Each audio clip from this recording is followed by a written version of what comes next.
Ready, start. The protection against vexatious and unwanted prosecution and from being unnecessarily dragged through a trial by melting a criminal proceeding into oblivion, either through quashing a FIR/complaint or by allowing an appeal against an order rejecting discharge or by any other legally permissible route, as the circumstances may be, in the deserving case, is a duty cast on the High Courts, full stop. To substantiate this, counsel for the applicants says that the injuries are not a vital part of the body nor are fatal in nature, and accordingly the trial court, after due application of mind over the material available on record, ought to have framed charges under section 323/324 IPC, full stop. Thus, interference in the matter is required, full stop. Learned AGA for the state opposed the present application, stating that the charges have properly been framed as required under the law, and the trial court at the stage of framing of charges is not under obligation to minutely consider the material evidence available on record, and trial court at the stage of framing of charges has to consider the evidence and material available on record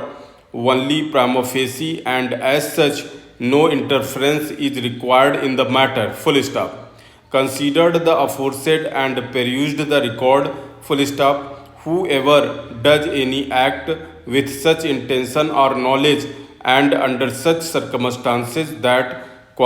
if he by that act caused death, he would be guilty of culpable homicide not amounting to murder,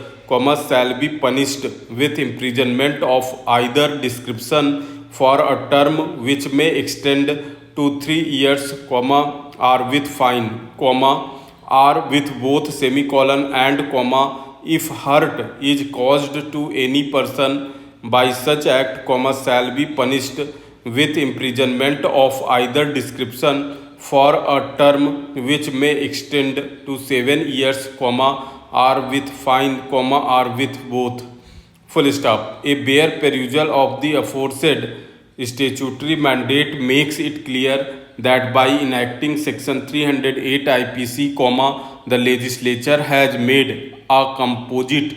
provision in order to deal with two separate situations, full stop. The first part of section 308 IPC does not make any inference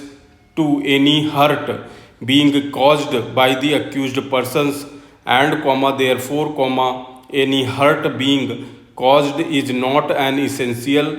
condition to attract the provisions of section 308 IPC, full stop. The second part of section 308 IPC provides that if hurt is caused to any person by an act which falls within the purview of the section,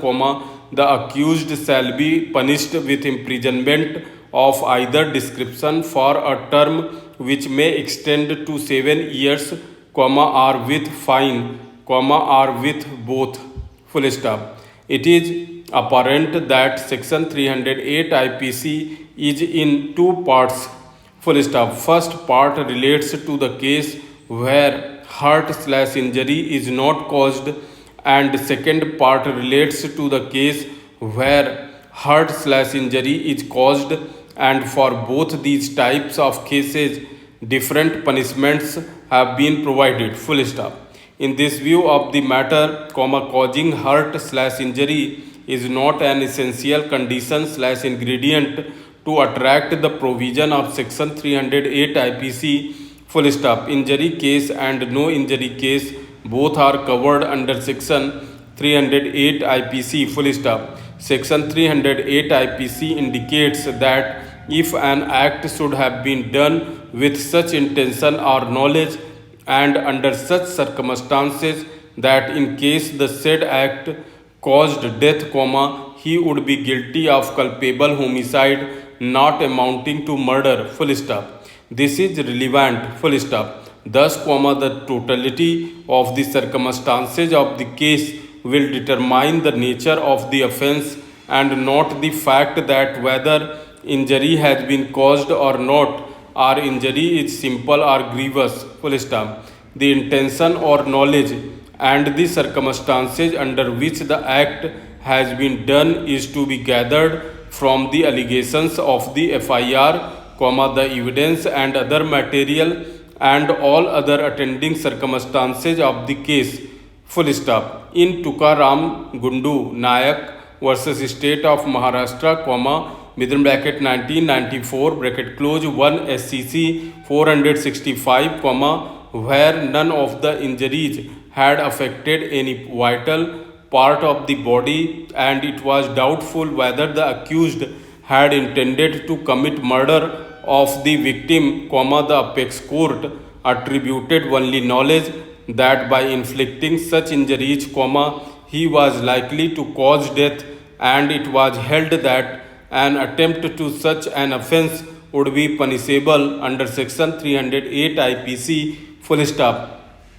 Considering the settled proposition of law by the Honorable Apex Court in the judgments, comma, referred above, comma, while dealing with the discharge application as also the statement of the injured witness and also the injuries sustained, comma, indicated in paragraph 4 of this judgment, comma, this court is of the view that at this stage of proceedings, comma, it cannot be said that no offense is made out against the applicants, full stop. Having observed aforesaid, comma, this court finds no force in this application, full stop. It is accordingly dismissed, full stop. No order as to costs, full stop.